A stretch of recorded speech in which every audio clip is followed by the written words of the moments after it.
Ouça a música Quem Ama os Animais e depois de ouvir a música, vamos imitar o som de alguns animais que moravam no sítio com a galinha ruiva. Vamos lá?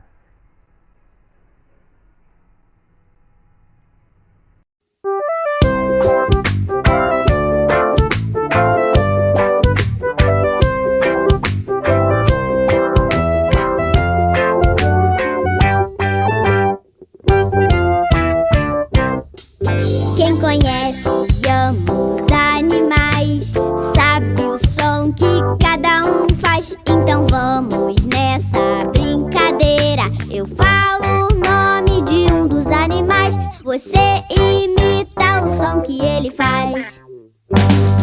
A vaca, o cavalo, o pato, quá, quá, quá, o sapo, macaco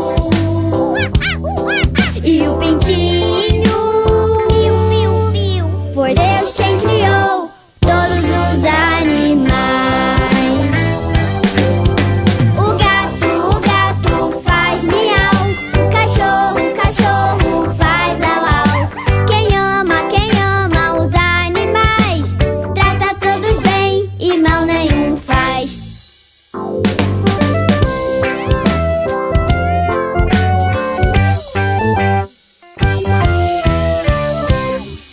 Quem conhece e ama os animais sabe o som que cada um faz. Então vamos nessa brincadeira. Eu falo o nome de um dos animais, você imita o som que ele faz. A abelha, o porquinho,